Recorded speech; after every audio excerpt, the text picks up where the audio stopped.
Bom, mas vamos para o Evangelho. Evangelho de São João, capítulo 1, versículo 29 a 34, continua o Evangelho do domingo passado. Naquele tempo, João Batista viu Jesus aproximar-se dele e disse: Eis o Cordeiro de Deus que tira o pecado do mundo. Gente, João Batista aí disse tudo. Ele foi quem Deus preparou para anunciar Jesus aos judeus. Então ele anuncia ali, acerta no alvo, na mosca. Né? Quem é esse homem? Não é apenas o que diz lá o salmista, Salmo parece que 44, né? Ele é o mais belo dos filhos dos homens, ele é o esperado das nações, ele é o filho bendito. Não, ele vai no alvo. Ele é o Cordeiro de Deus que tira o pecado.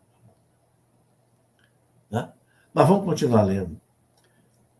Dele é que eu disse: depois de mim vem um homem que passou à minha frente, porque existia antes de mim. Olha a humildade de João, né? Também eu não o conhecia, mas se eu vim batizar com água, foi para que ele fosse manifestado a Israel. Ele é o precursor, né? João deu testemunho, dizendo: eu vi o Espírito descer como uma pomba do céu e permanecer sobre ele. Também eu não o conhecia, mas aquele que me enviou a batizar com água me disse: aquele sobre quem vires o Espírito descer e permanecer, este é quem batiza com o Espírito Santo. É o batismo, né? Sacramento. Em todo sacramento, quem opera é o Espírito Santo. Eu vi e dou testemunho. Este é o Filho de Deus. Aí João Batista dá o testemunho dele. Este é o Filho de Deus. Anunciado pelos profetas durante mais de 1000 anos. Né? Tem 4 realidades que dão testemunho da divindade de Jesus. Eu já falei isso daqui, né? Primeiro, João Batista dá testemunho de Jesus. As Escrituras dão testemunho de Jesus. Os milagres dão testemunho da divindade de Jesus. E o Pai, quando ele é batizado: este é meu Filho bem-amado, em quem eu ponho toda a minha afeição. É duro, né, a gente entender que aqueles fariseus, doutores da lei, não quiseram enxergar isso. Né? 4 manifestações fortes da divindade de Jesus. Mas tudo bem, vamos colocar aqui algumas coisas, né, desse evangelho. Eis o Cordeiro de Deus que tira o pecado. Essa é a frase mais importante do evangelho de hoje. Né? Já vemos quem é Jesus? O Filho de Deus, a luz das nações, o Salvador. Agora, João coloca um Cordeiro de Deus que tira o pecado. Esse Cordeiro, meus irmãos, aparece muitas vezes. Primeiro, lá no Egito, quando o povo foi libertado por Deus, o que Deus mandou fazer? Vocês vão celebrar a Páscoa. Cada família vai matar um cordeiro. Né? Esse cordeiro tem que ser de 1 ano, sem defeito. Né? Já aí você vê a perfeição de Cristo. Vocês vão pegar o sangue do cordeiro, passar nos umbrais da porta, né? No portal, né? E o anjo exterminador, que vai eliminar todos os primogênitos do Egito, não vai fazer mal para vocês. Então, o sangue do cordeiro livra da morte. A morte, lá no Antigo Testamento, a morte terrena desse mundo. Esse sangue simbolizava o sangue do cordeiro, que é Jesus, que nos livra da morte. Qual morte agora? A morte eterna.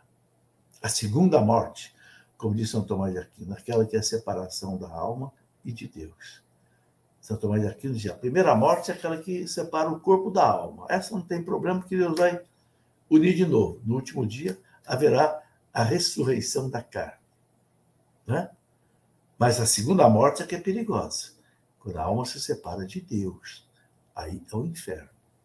Então, Cristo, o sangue de Cristo, veio nos libertar da segunda morte. Então, veja a figura do cordeirinho lá na Páscoa. E era o dia 14 de Nissan que eles celebravam a Páscoa. Pois bem, nós vamos ver que depois, no Antigo Testamento, o que os judeus vão fazer? Todo dia eles sacrificavam 2 cordeiros no templo. sacerdote, né, sacrificava 2 cordeiros, pegava o sangue do cordeiro, né, era cortado aqui a jugular do cordeiro, colhia aquele sangue, né, e oferecia a Deus para o perdão dos pecados. Lembrando o que foi feito lá no Egito. Todo dia. Era chamado holocausto perpétuo. Você vai ver isso aí no livro do Levítico, está lá bem claro. Né? Quem é esse cordeirinho que era imolado todo dia, de manhã e à tarde, para tirar o pecado do mundo? É uma prefiguração de Jesus. Então, agora vem a terceira apresentação do cordeiro. Agora é o verdadeiro cordeiro. Não é o do Egito, não é o do Antigo Testamento, é o cordeiro de Deus. E Jesus, meus irmãos, ele morreu na cruz no dia em que os sacerdotes, no templo de Jerusalém, sacrificavam os cordeiros que o povo levava para comer em casa, depois celebrando a Páscoa. Vocês sabem que no dia 14 de Nissan, né, lá do calendário judaico, os judeus celebravam a Páscoa. Aquele historiador judeu do primeiro século, Flávio Josefo, ele diz que chegava-se, nesse dia, às vezes se imolavam, chegavam a imolar 200 mil cordeiros, porque vinha judeus do mundo inteiro celebrar a Páscoa em Jerusalém. E cada família tinha que celebrar a Páscoa na sua casa. E tinha que ter, e o alimento era o cordeiro.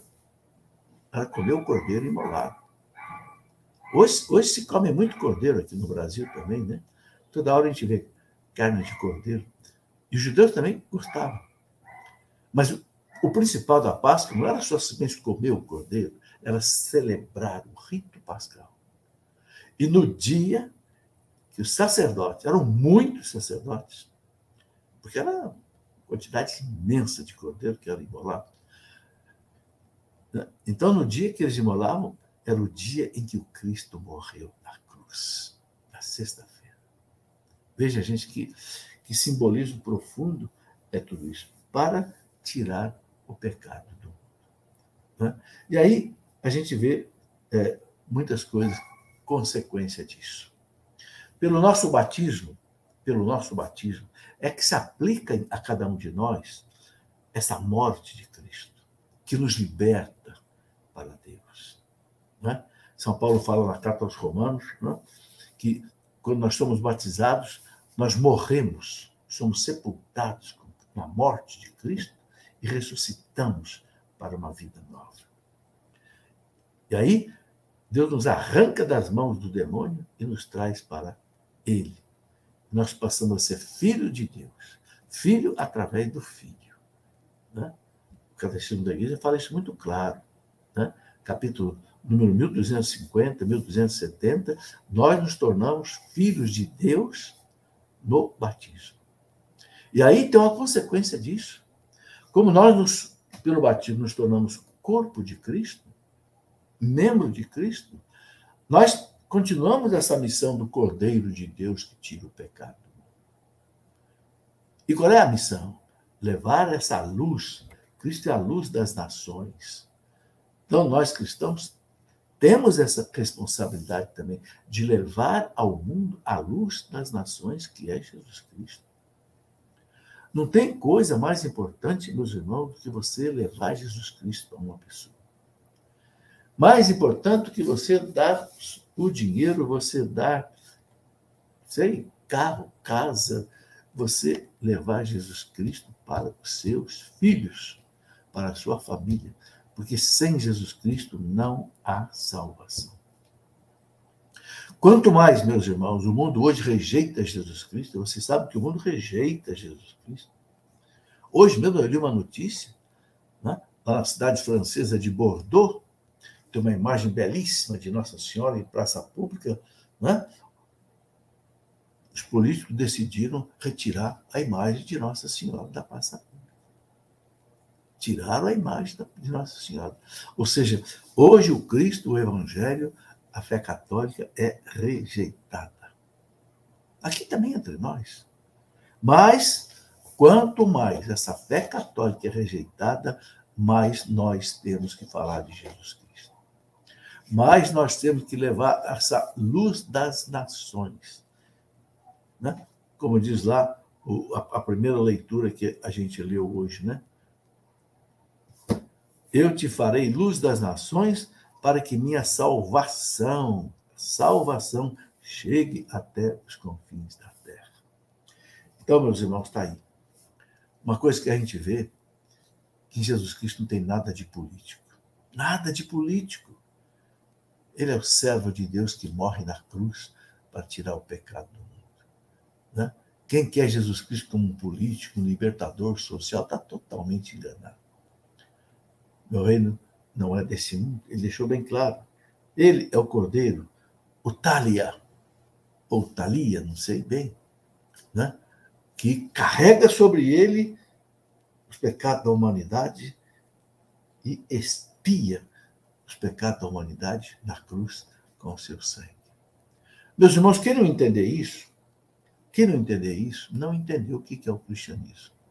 Não entendeu o que é a salvação. Não entendeu o sentido da celebração da missa. Não entendeu nada da fé católica. Quem não entender isso. Por isso que depois da celebração da missa, depois que o padre consagra o pão e o vinho, e o sacrifício do Calvário torna-se presente, o sacerdote diz o quê? Eis o mistério da fé.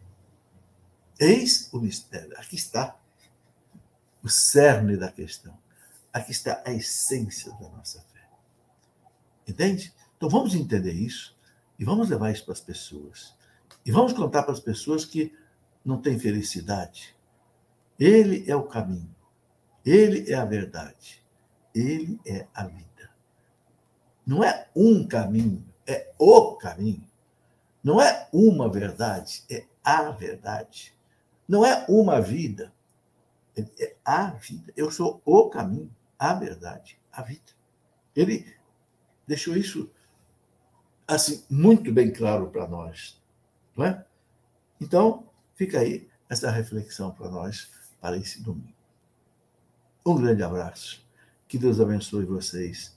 Que a gente possa ter a graça, meus irmãos, de entender esse amor de Deus tão profundo por nós, que chegou a aceitar que seu filho viesse pagar a nossa culpa diante da justiça divina. Porque Deus, você sabe, é misericordioso, mas Deus é justo. Deus não passa o pano em cima do pecado, não. O pecado tem que pagar. Agora, aí está a misericórdia de Deus. Como eu não consigo pagar, ele veio pagar para mim. Olha que beleza. Então, aí você tem a justiça e tem a misericórdia. As duas coisas caminhando juntas. Um grande abraço. Tenha um domingo feliz, abençoado por Deus. Em nome do Pai, do Filho e do Espírito Santo. Amém.